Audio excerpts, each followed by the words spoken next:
I'm ready. He's on his bloody phone. That's the problem with podcasters today. They're always on their bloody phone. They don't take the craft seriously. Back in my day, you used to have a suit and you used to have some respect for the form. Apologies. I've got respect for his form. Aye. He doesn't respect himself, and that's the sad thing about it. It's absolutely true. If you can't respect yourself, how can I haven't even anyone got else my respect you? headphones on. Look at this. Look at that. Amateur. Oh, he has them on now. I love that. Keeping that.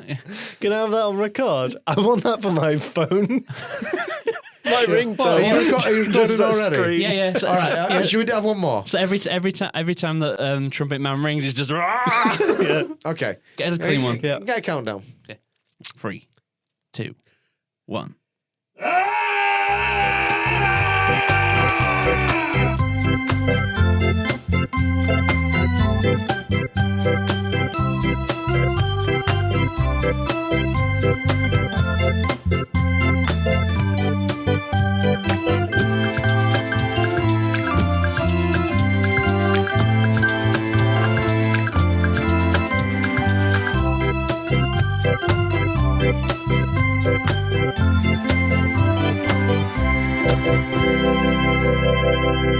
Hello, everybody, and welcome to the Rhubarb Triangle Podcast. Hey! I am the Bradford Brain, and I'm joined here today with Pickle Hello. and the Trumpet Man. You all right? Yeah? Oh, I heard you were going on holiday, love. I am. Oh, very nice. Where are you off to? Well, don't you know, I'm off to Yorkshire. Welcome to Yorkshire Corner. In today's installment, Trumpet Man visits a rather unusual tourist destination. Yorkshire. Oh, interesting places in Yorkshire. The Forbidden Corner. Oh. We were going to have a chat about that, and then technical issues happened. I've never heard of it. I've had to look this up. I've been before, and it's the kind of place where you go through the entrance gate and then you pass through a dragon's rectum. Okay, you're going to have to now clarify what the Forbidden Corner is, because Dragon's Rectum? Dragon's rectum. You don't go into the rectum, you pass out of the rectum. Does this It's one-way traffic only. does this sculpture of a dragon's rectum have any references? No, there's no Original sources? No, Okay. it's just there. You enter through the mouth, you pass out of the rectum. I presume it's just based on a Komodo dragon's Komodo dragons, what? rectum. Bum. Face. I mean, what tail? Bloody hell. I've had to because the words I would come up with by myself would not do this justice. I've looked up the website for the Forbidden Corner, and it says this: the temple of the underworld, the eye of the needle, a huge pyramid made of translucent glass, paths and passages that lead nowhere, extraordinary statues at every turn. There are decisions to make and tricks to avoid. There's a lot of optical illusion, that kind of stuff. This is a day out with a difference, which will challenge and delight adults and children of all ages. Enjoy a day out in Yorkshire at the Forbidden Corner. They also have great gifts in the shop. Now, the story behind this place, it's a guy called Mr. Armstrong. He owned a bit of land with a house on it. Yeah. And he went, I would quite like to turn this garden into something cool. And he wanted to build a folly, a private folly. Yeah. Just a nice place for him to chill out in. Middle of nowhere, big green field. And he just started adding to it. I love that, because like in the modern era, not to be all, it was better in my day, because when he was building this folly, it was not my day. But like, you see like millionaires and billionaires now, and they have all the money in the world, and they're fucking miserable. Like, Elon Musk is the most unhappiest man and the most divorced man alive. He could build the world's biggest folly and have a fucking whale of a time. He could have a really good time, and he doesn't. He just makes himself more miserable. Like, he bought Twitter when he really didn't want to, and he hates doing it. And whereas this guy has bought a nice house and put weird in the garden and just been like, it's a folly, isn't it, mate? It's one of those things that it started off small and then rapidly got out of control. He built a wall. He just thought, I'll build a wall. And when he finished building the wall, he went, I'm going to build a little grotto to go next to my wall. Just a little grotto. And the little grotto ended up being a 25-foot deep hole that because he didn't get planning permission or anything like that, or plan out anything, he just started digging this hole. 25 foot deep. He had no drainage for it. It filled with water in the rainy season. And I had to kind of dig everything out to be able to drain it out. 1991, build a boulder canyon and a pyramid made of molten glass. Created a labyrinth, which is actually really quite a nice one. You couldn't get machinery onto the land to kind of dig stuff, so all the paths were all hand dug. It's the weirdest place. And you've been? Yes, I've been. There's no running theme. Yeah. There's no running theme between anything. There's an Egyptian section, followed by an Atlantis section, followed by the Great Pyramids, but it's made out of glass. Did this guy watch Crystal Maze? It's got that kind of vibe. Yeah. It's outdoors. Apart from the indoor bits, it's all outdoors. That's quite typical of a venue, yeah. Yeah. There's like, he built like a miniature castle, but a proper castle, proper techniques, not like a Disneyland kind of thing. Like a proper... No, proper stuff. Yeah, proper, made by proper people. But the thing was, he did all this stuff. He got no planning permission for any of it. And then the planning inspector came round, looked at his grotto, looked at his folly, looked at his pyramid made out of molten glass, looked at his miniature Atlantis under the ocean, and went, "You're going to have to take all this down. Oh. You got to you've got no permission to do anything here. It's a bit of an eyesore. Look at that dragon's rectum." I think this is a lesson to us all, in that he had done so much, without any permission at all, that the planning inspector went, "I don't know where to start. Just don't do any more." Right. And just and let him open it to the public. Is that what happened? The thing was, he said, do you know what? Just leave it as it is. Just don't do anything else. Yeah. And he went, "Okay, can I get that in writing?" As soon as he got it in writing, he built a castle. I was going to ask, is the castle post? Oh no, the castle was post planning inspector. And was the planning permission for the castle? At this point, what is law and what is Folly? Yeah, what is folly? What is folly? Oh, I love it. It's a good place to go. I would recommend it purely for the rectum. I feel like we need to go to this place. Do you want to go now? Can do, yeah. Cool. I've got a day off, so.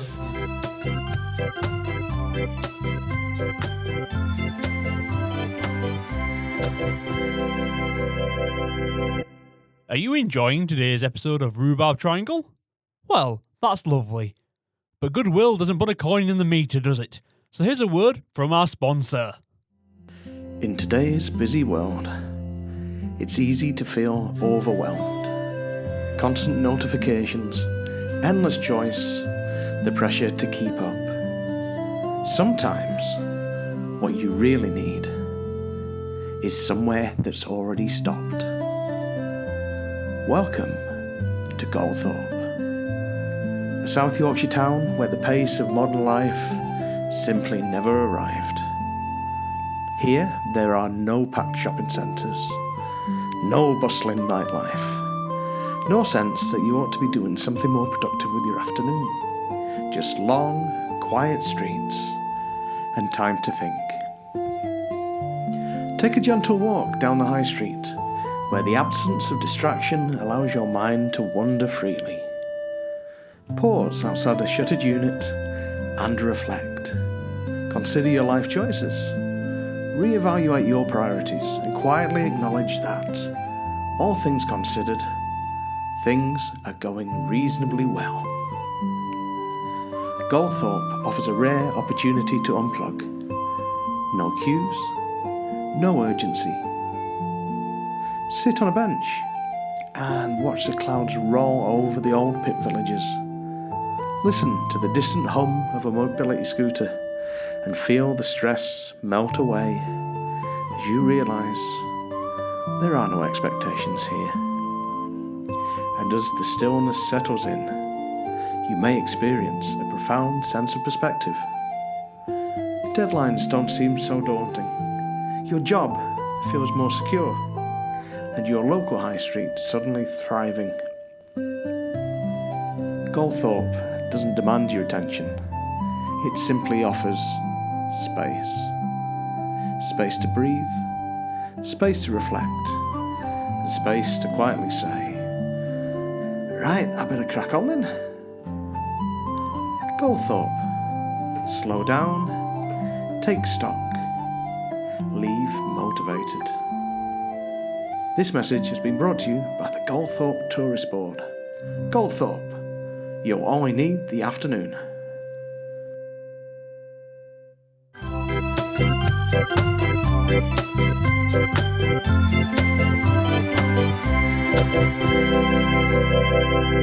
It appears that my colleague that I may or may not work with has some notes. I've thought of a segment. Yeah. It's called "That Can Always Ask a Yorkshireman, but you can't ask him much." And I've got some questions. If you understand, you don't have a plan. Just ask a Yorkshireman. So I've got some questions from genuine non-Yorkshire people. Okay. They want to know things about the world, and they feel that we're the most educated people Yeah. to answer these questions So these aren't Yorkshire-specific questions. about life and the universe. And everything. Different mindset, isn't it? It's the Yorkshire It's a mindset. different version of Yeah. reality. Okay, what you got? So my first question is, and this is from Mr. Middle Management.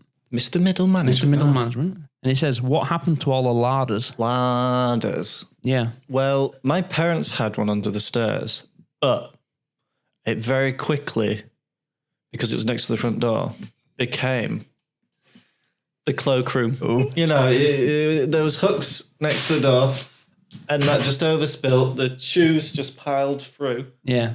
and the ladder just became all of it. I choose to believe that when Skoda came round and was bought by Volkswagen, Yeah. Oh. the larders naturally went the way. The fall of communism also didn't help. Yeah. Because whilst I don't believe it was Russian, but it was very kind of Russian adjacent. It was kind of Russian, Eastern yeah. European. Yeah. And they just disappeared off the streets almost overnight. I've seen a couple. Yeah. Still about. Recently. Like the later one. 4x4s, seen about. Really? They're like from the end of that period, but they look great. Because the latest ones I've seen were L-Reg, which I believe were like 94. My parents got married in a larder. Was there much Puce larder. Pierce ladder. Was Puce there much room in there for the I think celebrant? they were like, squashed in. Yeah. But yeah, turn up. That was a Yorkshire wedding. They fair enough. had a down south wedding. My mum's now honorary Yorkshire. She's been Okay. there long enough, but she was from Yeah. The down other there. place. But yeah, they didn't have a ladder down there, of course not. No. It was some mate. It's just the way we both went completely different directions with the word larder. Yeah, but you're right. There is the larder, the car, which I was ready to talk about the car, and you just went, well, actually, I think mine got turned into a coat. well, of course. I think it's about the car, because the second part of the question just says there were thousands of the and they all disappeared. This is not about ladders. Yeah, unless your house had 1,000 Maybe. ladders. But my gran still uses her ladder. Yeah. I mean, how have they spelt it? Which one? Which Ladder's just L-A-D-A. No. Larder. No, it was. Larder. I don't think it was. Larder. Ladder is the Ladder. storage. Yeah. The car was ladder. Yeah, exactly. That's what I was saying. Okay. Yeah. To actually have an answer to this question, Yeah. I believe it was down to the pure unreliability of it. It was in the Robin Reliant level of car manufacturer. Yeah. They all fell to bits. They all broke down. And the running joke would be, there used to be two. What do you call a convertible larder? A skip. How do you double the value of a larder? You put petrol in it. that level of ha ha ha ha ha.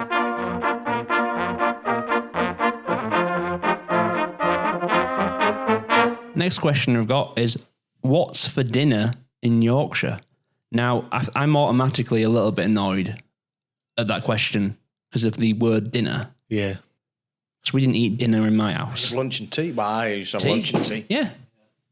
So you're automatically asking Is dinner lunch?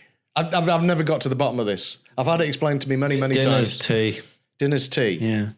Is lunch just lunch? Lunch just lunch, yeah. Dinner's an evening thing. Yeah. I know this as So what's tea? growing up in a half Southern family.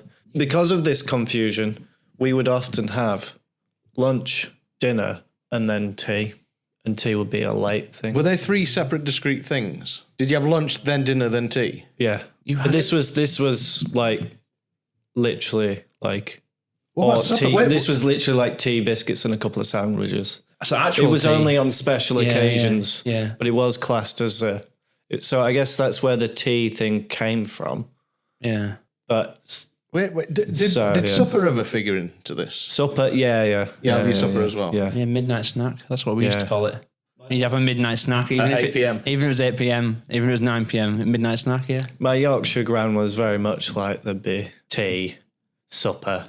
Supper, Yeah. yeah. There was like 11s. I couldn't leave the dinner table without finishing my Yorkshire tea. Yeah. But like I was like, why are you giving me caffeine at 7 p.m.? So dinner in this context is afternoon meal, No, main meal of the day. I'm taking it as tea. It's tea. Yeah. I mean, part of me thinks we should have asked for clarification. Part of me is like, if you are contacting people from Yorkshire, you should get your terminology right, quite frankly. No, but to be fair, if you're asking the question, it means you're coming from a place of ignorance to begin with. It's true, but there's a level of ignorance we can accept, and there's a level of ignorance that we cannot tolerate. And I'm kind of borderline on this one. I believe dinner's around 6 p.m. To me, that feels like a main meal. Yeah. Okay, so we'll reword the question. What do you have for your evening meal, sir? Me? Yeah, what's a typical Yorkshire meal? I mean, in my family, it was either just the classic meat and 2 veg, and that would swap, or feeling like we're going middle class here, Yeah. having a lasagna Oh. or a spag bol. These things used to just rotate, and sometimes it'd be a pasta bake. Yeah. So, you know, I think 80% of the meals I had on a weekday were chips with something else. chips with something Meat and chips, gravy and chips, fish and chips, else. Salad and chips. salad and chips. Do you remember what salads were in the 90s? It was something stirred in with mayonnaise. Yeah. Have you got the potato salad? Yeah. Have you got the mushroom salad? I've not seen the mushroom salad since, but it was pretty much the same as the potato salad. It was like creamy, and coleslaw was the main greens.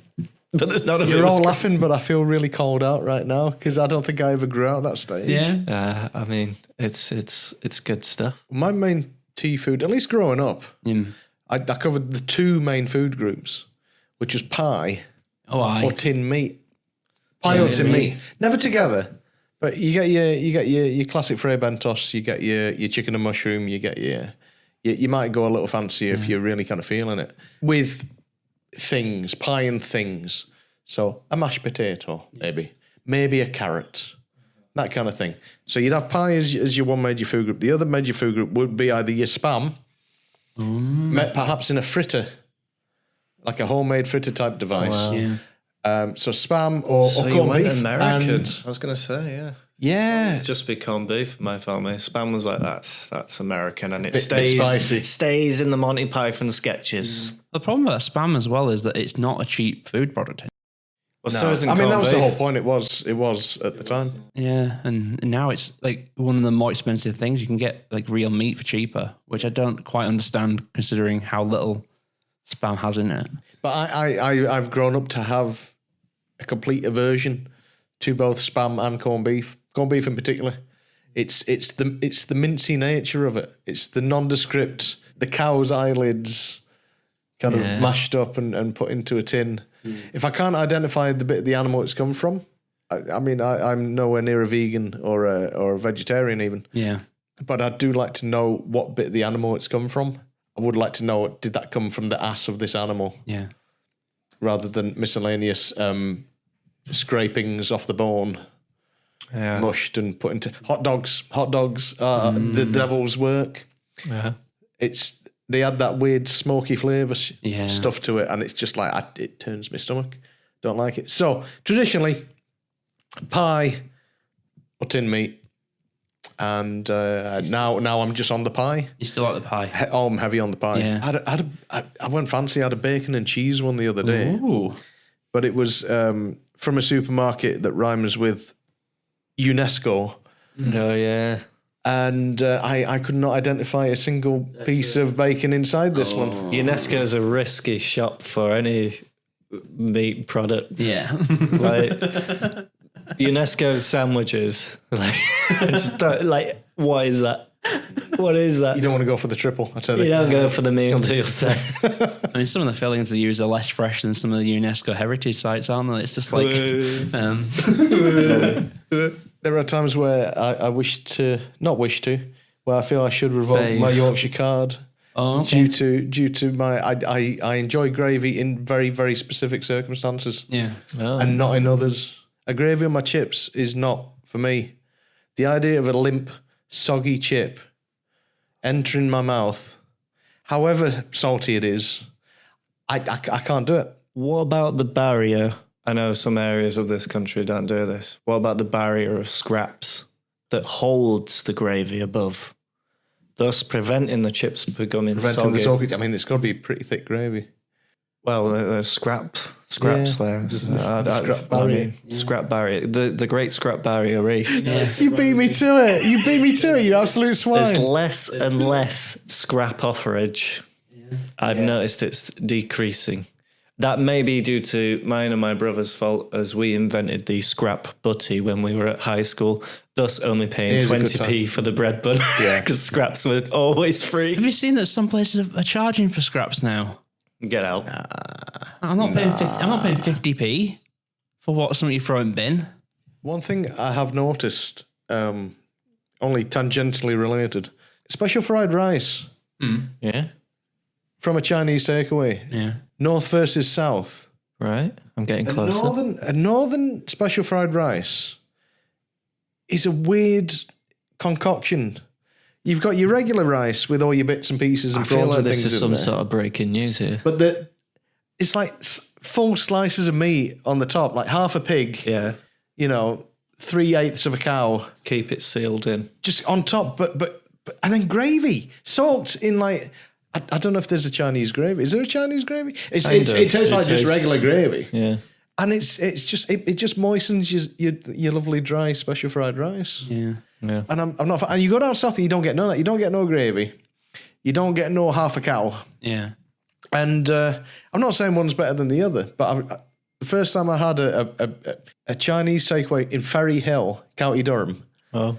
Ferry Hill, County Durham is famous for having a high street that it's something like one takeaway for every 7 people that live there. Yeah. It is. It's so dense. That's some stats. Yeah. One takeaway. The pizza shop burnt down on the corner. Oh, no. And the guy was out the front the next day selling them off on discount as slightly well done. Actually. Yeah. Yeah. I love that. Slightly well done. He called it charred. Charred pizzas. He couldn't afford to move out the premises, so he just started selling charred pizzas out the front of his... Amazing. It's a weird and wonderful place. Oh. And by wonderful, I just mean weird.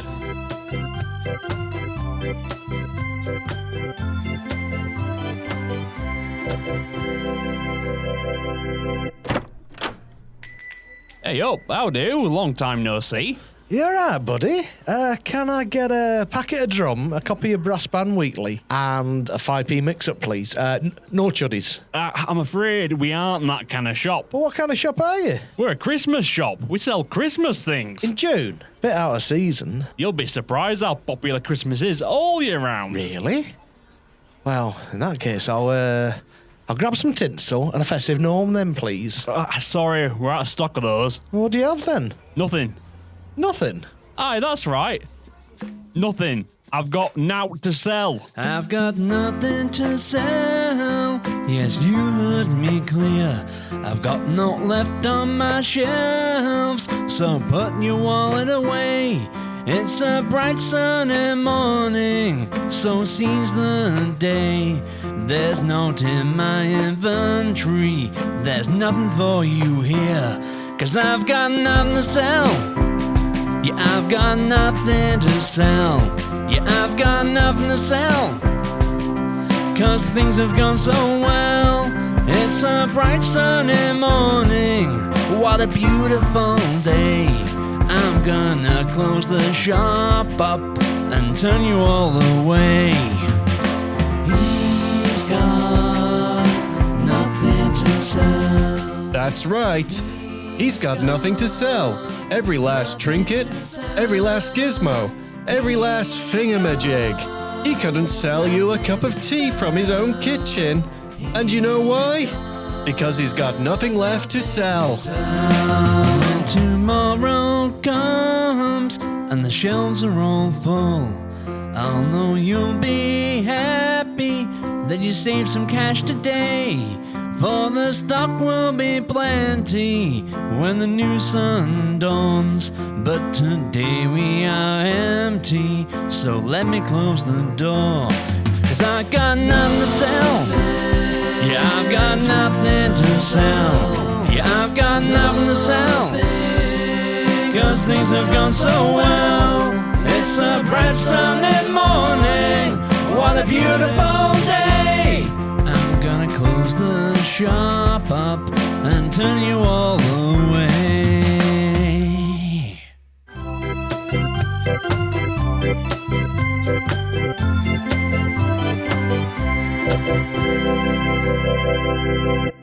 The final question we've got is, who is the most iconic British villain? I think the ultimate British villain of all time is Thatcher, watching over you. Thatcher, Thatcher, watch. She's always watching over you. Did you know that Margaret Thatcher had a side hustle in 1990? Yeah. As she was getting ready to be lynched for the whole poll tax thing. She ended up in Abbey Road as a synth player for Mike Batt of the Wombos.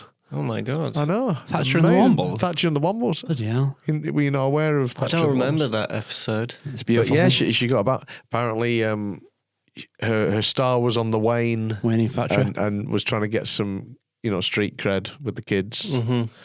And thought, I'm gonna play some synth and bang a drum. The drum banging wasn't as good as the synth playing. There's something to be said about a hobby where you crap at it. Because a lot of people strive for like perfection in everything they do, and I think sometimes you can get a little bit caught up in perfection and never get anywhere. But there's something nice about being like, I'm not very good at this. I'm just gonna have fun. Yeah. And I don't think get enough. I don't think enough people like just embrace mediocrity. Just embrace whatever. Yeah, Whatever have fun you with got. it. Like, if art is anything, then stop making up aesthetic rules. Yeah. Ooh. Bam! Yeah. Nothing new will ever be made if you're just following ye olde rules and ye olde tradition. Well, it's the whole standing on the shoulders of giants thing, isn't it? Yeah. All the good filmmakers ripped off other filmmakers in their earliest days. Aye. Most bands and musicians rip off other bands and musicians until they find their own voice based upon those things. Yeah, it's We've all true. got our influences. Yeah, everything's Chaplin, and then Chaplin was vaudeville, Yeah. Yeah. and vaudeville was just medieval monks and jesters, wasn't it? Everything is Chaplin. Yeah. I want to go back to Thatcher on those synths. You want to go back to Thatcher? Because it's brought to mind when Tony Blair he tried to play a guitar in a high school.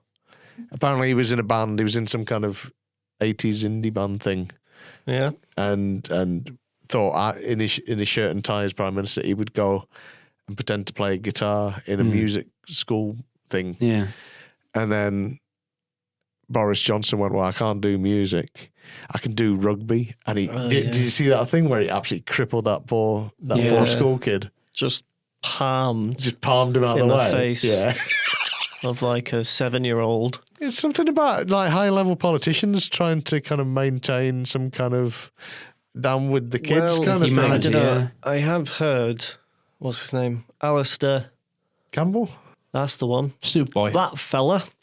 Spin- that old spin fella doctor. Alistair Oh, I. was talking about his days with the Blairian, Yeah. as I'm going to call him. Donny. And he kept saying that The Middle every East now peace and then envoy. he would just have these video calls with Tony, and Tony would be there on his guitar going, "Right, guys, let's bash out what we're going to do in this country. Let's figure this thing out." must- And I'm he not- As a musician, I find that insufferable. Even as a musician, I'm like, yeah, I can't think of anything more. You can bleep this. Wackery. yeah. Let's have a serious political debate. Yeah. It does remind me of those guys that used to turn up to house parties with an acoustic guitar. And I'd be like, I literally used to drag them out of my flat. Yeah. I'd be like, get out. Guitarists will be shot. No. Yeah. Are you going to leave of your own accord, or am I going to have to kick you out? I say maybe.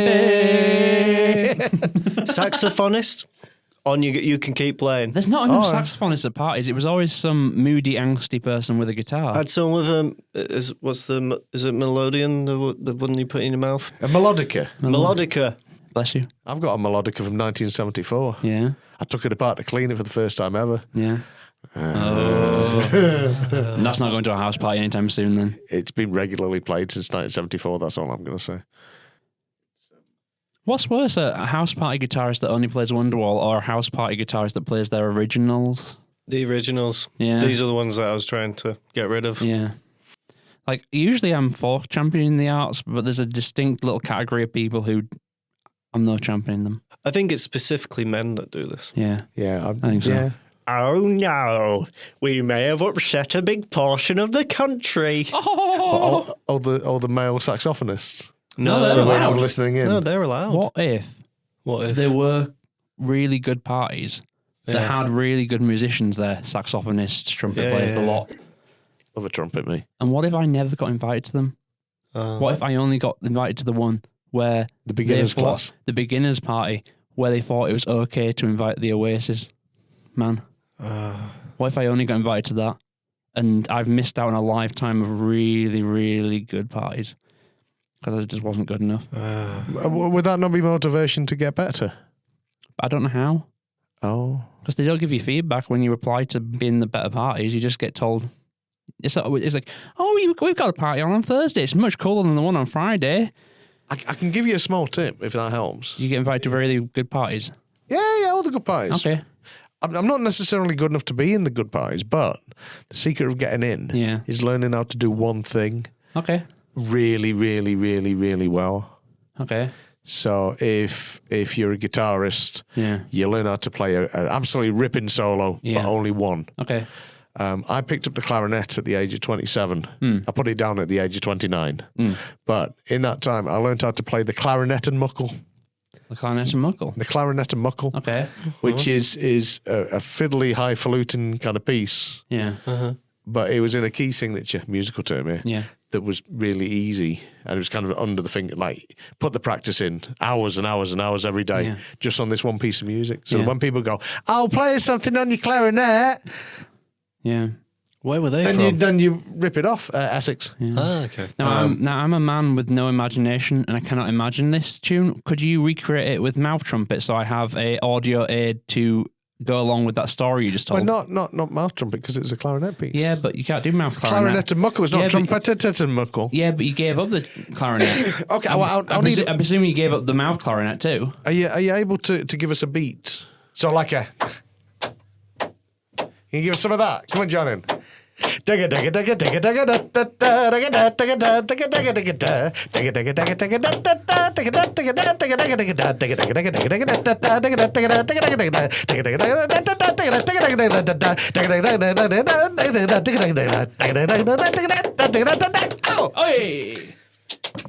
you very much. that was beautiful. That was the short version. It's like 4 times longer. Okay. Stop. Thank you for listening to the Rhubarb Triangle podcast, starring Pickle, Trumpet Man, and the Bradford Brain. If you have any questions you'd like to ask the Rhubarb lads, you can email us at flatcapmachine@gmail.com. And if you have that social media, you can follow us over on Instagram at Rhubarb Triangle Pod. That's Rhubarb Triangle POD. The music in this episode was by Kevin MacLeod, Penguins Per Second, and The Upside. This has been a Flat Cap Machine production, and we wish you all a safe journey home.